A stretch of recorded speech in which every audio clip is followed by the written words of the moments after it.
저희는 18장을 함께 읽어나가면서 예수님이 타인의 손에 붙잡혀서 지금 죽음을 향하여 달려가고 있는 장면을 계속해서 살펴보고 있습니다. 그 과정 속에 하나님께서 복선과 같이 이러한 장면들을 주시는 것은 우리가 믿는 신앙을 다시 한번 잘 점검하라는 뜻에서 이와 같은 내용을 주시게 되는 거죠. 가끔은 우리가 신앙생활 하다 보면은 이렇게 평탄하고 형통할 것 같은데, 그러니까 소위 우리가 예수를 믿게 되면은 모든 것이 다 잘 되고 모든 것이 아름답게 이루어질 거라고 우리가 생각을 하는데, 우리 현실은 그렇지가 않아요. 그러니까 여러분들과 제가 가장 헷갈리는 부분이 그런 부분이에요. 예수를 믿었는데 왜 이렇게 일이 잘 안 풀리는가? 예수를 믿었는데 난 왜 이렇게 아직 내 죄성에서 이렇게 쉽게 벗어나지 못하는가? 여전히 내가 죄를 짓고 있는가가 우리를 참 힘들게 하는 내용이 되고 있습니다.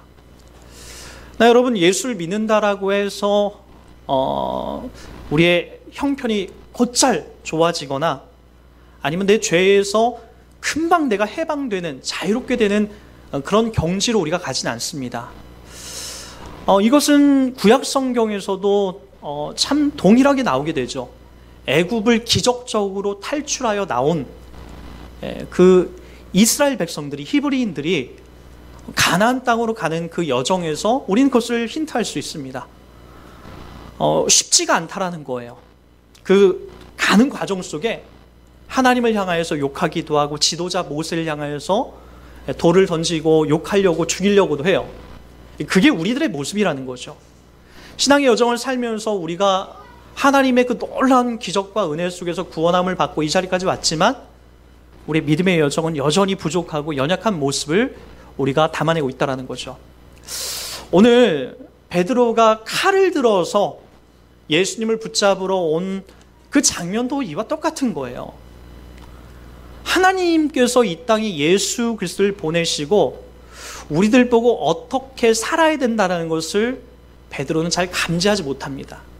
예수님이 이제 곧 십자가에 못 박혀 죽고 3년 6개월 가까이 지금 예수님을 쫓아다녔던 이 베드로조차도 예수님을 지키겠다라고 자기의 단검을 들어서 예수님을 붙잡으러 온 그 군병의 말고의 귀를 잘라낸 것, 아마 귀를 자르려고 이렇게 한 게 아닐 거예요. 그의 목을 치려고 하다가 뭔가 날아오는 칼을 피하다 보니까 귀가 잘라진 거였겠죠. 그러니까 목을 쳐서 죽이려고 하는 그 장면이었을 거란 말이에요. 근데 어떻게 보면 이 장면이 참 멋있지 않습니까? 말 그대로 나를 누군가가 호위하고 지킨다라고 하는데 그거 거부할 사람이 어디 있습니까? 너무나 멋있는 장면이고 괜찮은 내용이에요. 영웅이고 의인처럼 보입니다. 근데 오늘 예수님께서 그 장면을 칭찬하지 않습니다. 오히려 혼내켜요. 칼을 칼집에 도로 꽂아 넣어라. 칼을 든 자는 칼로 망한다라고 이야기합니다. 순수하게 그 예수님이 그 로마 병정들 앞에 그냥 붙잡혀 가요.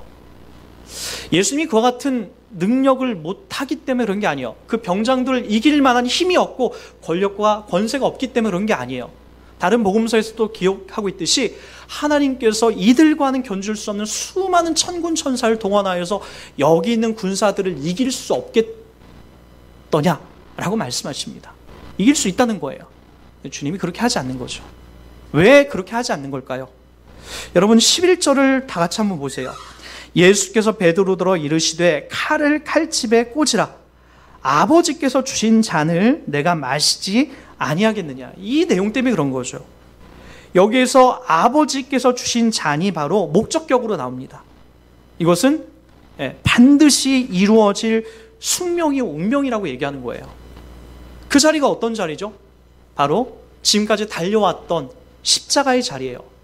구약 성경 속에서 계속해서 메시아가 오셔서 우리를 위해서 대신 죽어주실 것이다, 우리를 살려낼 것이다 라고 하는 그 숙명적인 자리, 예수님이 이 땅에 오셔서 계속해서 말씀하셨던 나는 십자가에 죽으러 왔다, 나는 죽기 위하여 왔다, 내가 저들에게 붙잡혀 가는 것이 아니라 내가 붙잡혀 주어 내 몸을 저들을 위해서 내어주어서 날 죽으러, 십자가에 죽으러 왔다라고 하는 것을 반복적으로 얘기하고 있는 거죠.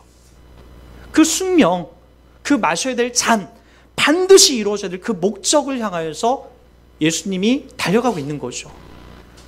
그래서 우리가 이걸 볼 때에는 외부적인 어떤 힘에 의해서 예수님이 붙잡혀간 게 아니에요.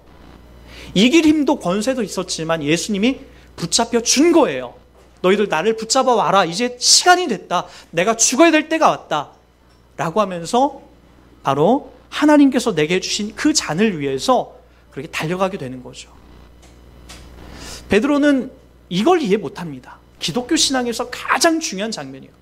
베드로가 이 실수를 한 번 하는 게 아니에요. 이 장면에서만 하는 것이 아니라 우리 마태복음 16장에서도 우리 이 본문을 확인하고 왔습니다.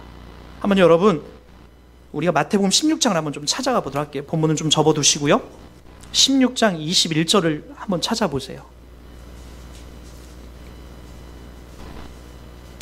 자, 이때로부터 예수 그리스도께서 자기가 예루살렘에 올라가 16장 21절입니다. 장로들과 대제사장들과 서기관들에게 많은 고난을 받고 죽임을 당하고 제3일에 살아나야 할 것을 제자들에게 비로소 나타내시니 베드로가 예수를 붙들고 항변하여 이르되 주여 그리 마옵소서 이 일이 결코 죽게 미치지 아니하리이다.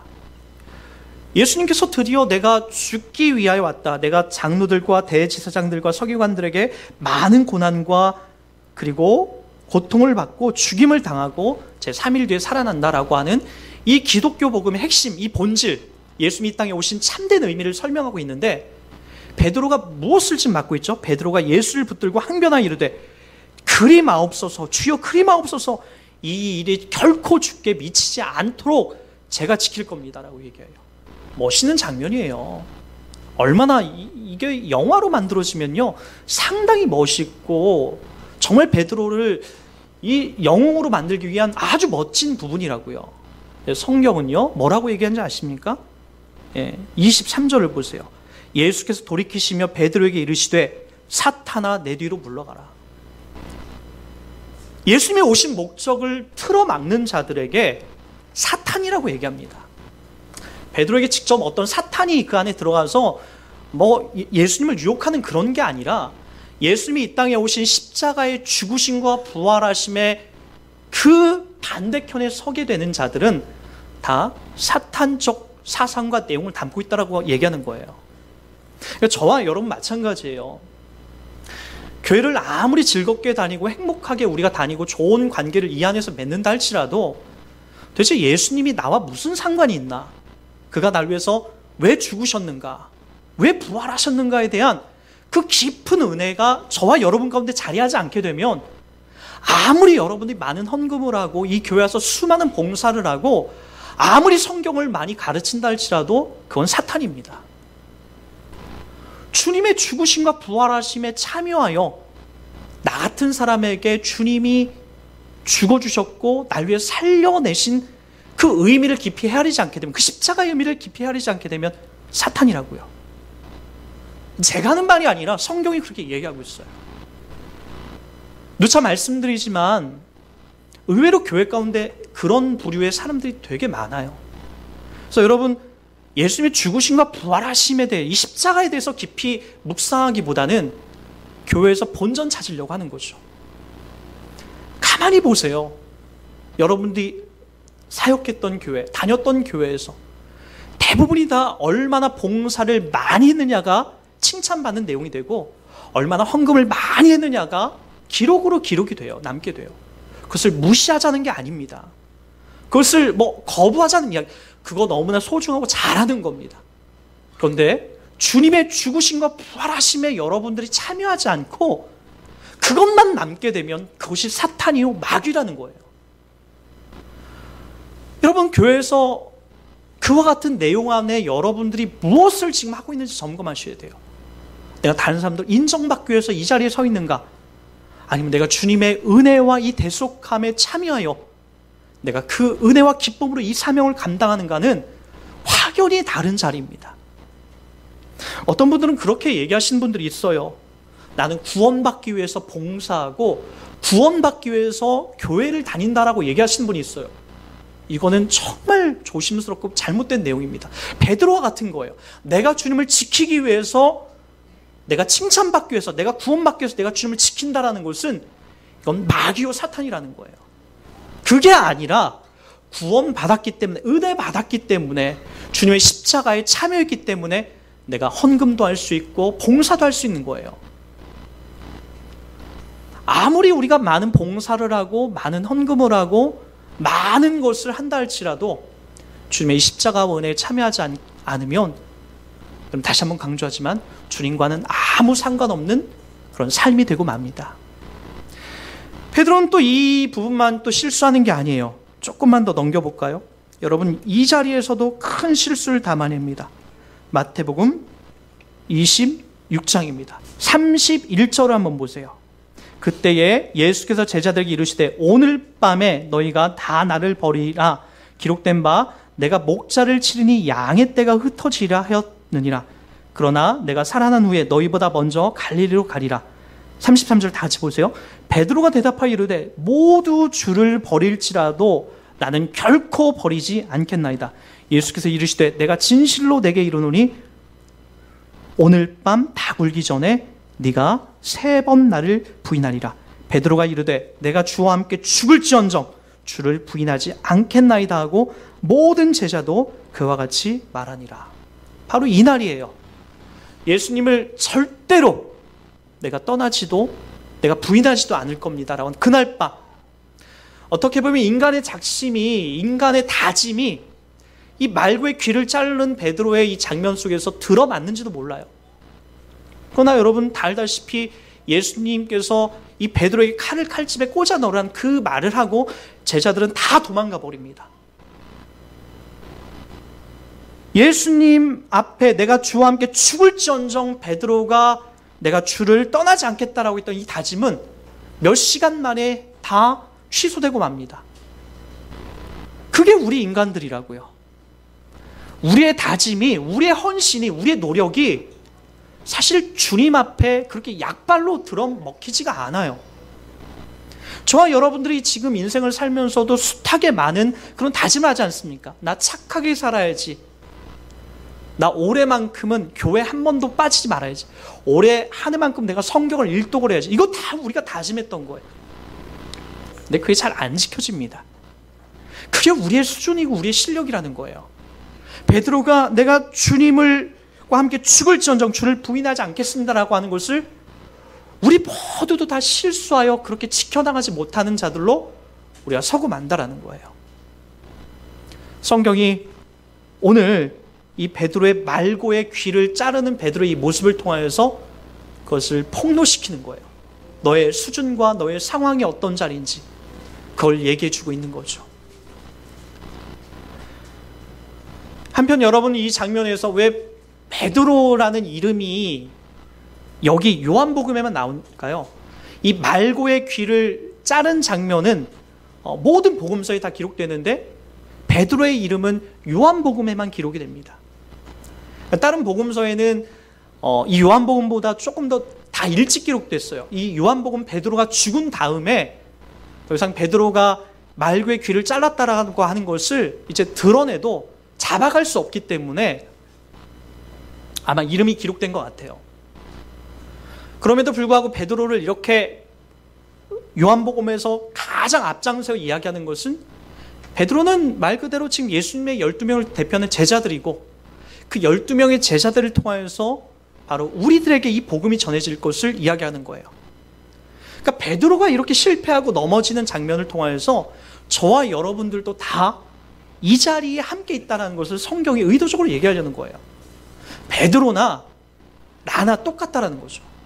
간혹 여러분, 우리가 교회를 다니면서 난 저 사람과 달라, 우리가 그렇게 평가할 때가 되게 많죠.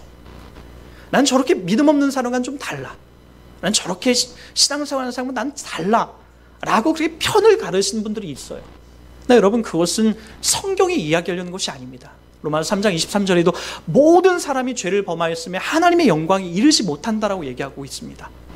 저와 여러분들은 베드로 안에서 다 칼을 뽑아서 내가 예수님을 지켜내겠습니다 라고 한 영웅 심리로 잘난 척하는 마음으로, 교만한 마음으로 이 땅을 살아가는 존재들이에요. 그때 예수님께서 그 칼을 꼽아 넣으라라고 얘기하는 거죠. 그리고 이 칼로서, 너의 영웅 심리로서 나의 길을 이끌어가는 게 아니라는 걸 말해주고 있는 거예요. 저는 이번 한 주에 이제 어느 분과 좀 통화를 하면서 이런 칭찬을 좀 받았어요. 목사님은 참 큰 목회를 하실 것 같다라고 누군가가 자꾸 이렇게 얘기해 주신다라고. 그 소리를 들으니까 기분이 되게 좋아요. 예. 큰 목회를 하겠다는 거예요. 그 큰 목회가 제가 키가 클 이유는 없으니까 교회 사이즈가 성도 수가 많이 모이겠다는 그런 칭찬이겠죠. 예. 그 소리를 들으면 기분은 되게 좋아요. 근데 제가 그런 소리를 들을 때마다 하나님 앞에 제 마음의 양심을 걸고 기도하는 내용이 있어요. 왜 그러냐면은 한국 교회의 많은 목사님들이 처음에는 참 양심껏 바르게 목회를 감당해 나가세요. 우리 대표적인 예로 우리 명성교회 목사님이 그랬죠. 교회를 여러 번 옮기면서 성도님들이 모이지 않아서 전전긍긍하시고 참 어려운 생활을 목사님이 하셨어요. 근데 저 명일동으로 교회를 이제 확정하고 이전하면서 말할 수 없는 성도님들이 막 폭발적으로 모이기 시작했죠. 근데 이 돈이 쌓이고 사람들이 많이 모이다 보니까 참 하나님이 기뻐하지 않는 그런 방법들을 감당하는 거예요. 저는 그 지점이 늘 두렵습니다. 유명해지지 않고 커지지 않아도 좋으니까 타락하지 않도록, 잘못된 길을 가지 않도록 하는 것이 더 복이지, 잘못된 목사의 삶을 살면서 교회 사이즈가 커지고 많은 사람들이 모이는 것이 절대로 복이 아니다라는 것을 참 요즘 많이 배우게 돼요.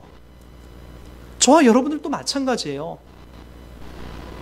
내 집에 재산이 많아지고 내가 좋은 어떤 경력들이 더 많이 쌓아가고 내가 더 높은 자리에 올라가는 것이 절대로 복이 아니에요. 그 자리에서도 여전히 하나님을 사랑할 수 있는가? 그 자리에서도 여전히 자기 자신을 부인할 수 있는가? 그 자리에서도 여전히 주님이 가라신 그 겸손한 길을 갈 수 있는가? 때때로 여러분들이 간절히 기도해도 하나님 저에게 돈을 많이 주시면 제가 11조도 많이 하고 하나님이 더 득볼 텐데 하면서 그렇게 기도하신 분 있죠. 어떤 분들은 저한테 그런 얘기를 해요. 목사님, 제가 요즘에 기도하는 게 로또 당첨을 해서 기도한대요. 그래서 로또 당첨돼서 뭐 하시게요? 로또가 당첨돼서 당첨이 되면 3분의 1은 내가 교회에다 헌금을 하겠고요. 한 10억이 당첨되면 3, 4억 정도는 교회에다 헌금을 하겠다는 거예요. 3, 4억은 또 저희 노후를 위해서 앞으로 쓰고 또 3, 4억은 내 자녀들한테 이렇게 주고 싶대요. 너무나 좋은 기도예요. 근데 여러분, 당장 로또에 10억이 당첨되면 그렇게 할 수 있을 것 같으세요? 당장 세금이 3억 정도 떼집니다. 그럼 당장 뭔가가 아까운 마음이 들어요. 그리고 교회에다 헌금하는 거, 교회에다가 뭘 드리는 거, 이거 맨 뒤로 물려나게 돼요. 결국에 그거 계산하다가 여러분들 했던 약속 다 어기게 되고 못하게 돼요. 여러분, 당장 여러분들에게 하나님이 그런 시험을 먼저 주시잖아요. 내가 하나님 앞에 11조라도 감사헌금이라도 내가 매주일마다 하겠습니다 라고 다짐했던 경우가 많이 있을걸요. 정작 그런데 못하는 분들이 꽤 많지 않습니까? 여러분, 이걸 오해하지 마세요. 11조하고 헌금 많이 할 그런 걸로 여러분 오해하지 마세요. 여러분, 작은 것도 내가 감당하지 못하는데 여러분 큰 거를 기도한다라고요? 아니요. 하나님께서 여러분들에게 말씀하시고 요구하시는 것은 그 작은 것 앞에 우리가 서지 못한다는 것을 내가 먼저 주님 앞에 점검하고 내가 그런 존재라는 것을 확인하고 나가는 자리를 우리가 먼저 우리 마음속에, 내면 속에 확인하고 나가셔야 됩니다. 그래서 여러분, 하나님이 여러분들에게 때때로 부귀와 영화를 주지 않으시고 평범한 일상을 걷게 하시는 것이 오히려 더 큰 복일 수도 있습니다. 때때로 나에게 질병을 주시면서, 아픔을 주시면서 일상의 평범한 것이 얼마나 감사한 일인지, 아프지 않고 내 자녀와 알콩달콩 사는 것, 내 남편과 알콩달콩 사는 것이 평범하지만 평범하지만 그것이 얼마나 감사한 일인지 하나님께서 더 많은 깨달음을 주실 때가 있어요. 많은 걸 누림으로써 또 높은 지위에 올라감으로써 오히려 내가 하나님 앞에 더 교만해지고, 그리고 다른 사람들을 무시하거나 아프게 하고, 그리고 그 많은 것을 소유하여서 내가 하나님과 멀어지느니 차라리 조금 가난해도, 때때로 내가 매일같이 질병을 안고 살아가도, 때때로 내 안에 어려움과 힘든 일들이 내 안에 찾아온다 할지라도 내가 그 길을 묵묵하게 가는 것이 어쩌면 하나님이 여러분들에게 주신 더 큰 복이고 더 큰 감사일 수 있다는 거죠. 그래서 그랬을까요? 이스라엘 백성들이 광야길을 걸을 때에 하나님이 그들에게 완벽하게 만족한 모든 걸 채워주지 않습니다. 그들이 고기를 먹고 싶다고 하면은 기꺼이 고기를 하나님이 주시지만 진수성찬을 차려주지는 않습니다. 왜요? 그들의 일상 속에서 하나님을 향한 그 간절한 마음이 퇴색되어지고 소소한 일상에 대한 감사가 잊혀질까봐 바로 그와 같은 내용으로 그들이 이끌어 가십니다. 믿음이 좋아지고 신앙이 좋아지면요, 내 안에 칼을 뽑아서 다른 사람들을 난자하고 흔드는 것에 목적 두지 않고 내게 주어져 있는 이 평범하지만 이 소소한 일상에 더더욱 감사하게 됩니다. 분명합니다. 여러분, 예수 믿고 맨 처음에 믿었을 때에 여러분들 가운데 뭔가가 많이 채워져서 행복했습니까? 아니에요. 예수 그리스도가 나의 구세주고 그분이 나를 사랑한다 라고 하는, 내가 하나님의 자녀가 됐다는 그 기쁨 때문에 주체할 수 없는 거지, 내 안에 큰 재산이 증식이 되고 더 많은 걸 소유했기 때문에 행복하지가 않다는 거예요. 내 마음에 주님이 찾아오셔서 나 같은 사람도 하나님의 자녀가 됐구나 라고 하는 것 때문에 행복한 거죠. 그러다 보니까 내 자녀가 너무나 더 예뻐 보이고, 내 부모가 너무나 감사하게 느껴지고, 내 직장이 너무나 소중하게 느껴지고, 내 주변의 친구와 벗들이 너무나 고맙고 감사하게 느껴지는 거예요. 그게 바로 예수를 믿게 되면 우리 가운데 찾아오시는 아주 평범하지만 중요한 진리로 우리 가운데 있게 되는 거예요. 사랑하는 여러분, 여러분들도 여러분 안에 이 꼭꼭 감추어둔 칼을 들어서 흔들어대고 싶죠. 그 누군가에게 상처를 주고 싶고, 내 칼솜씨를 맛볼래? 내 칼이 얼마나 날카로운지 한번 볼래? 내가 얼마나 이것을 연마했는지 봐라 라고 하는 것은 하나님을 절대로 기쁘게 하지 못합니다. 그것을 흔들어 여러분들을 과시하거나 여러분들을 내세우려고 하지 마시고, 여러분, 주님이 그 칼을 꼽아넣고 나를 부인하고 자기를 부인하고 자기 십자가를 지고 주님이 가신 길을 가라 하신 그 자리에 저와 여러분들이 서 주길 부탁드리겠습니다. 그것이 진짜 행복한 겁니다. 초라하고 촌티나더라도 여러분, 그것을 우리 주님이 칭찬하십니다. 너무 높아지려고, 너무 큰 자리에 가려고 아웅바둥 여러분 인생을 허비하지 마시고, 조금 부족하더라도, 조금 손해보더라도 괜찮다라고 주님이 얘기하시니까 들었던 칼을 얼른 칼집에 넣으시고 주님이 가신 그 십자가의 길, 그 소소하지만 그 평범하지만 여러분, 저와 여러분을 살려낼 수 있는 그 십자가의 길을 여러분, 저와 여러분이 당당하게 걸어가 주시기를 주의 이름으로 부탁드리겠습니다.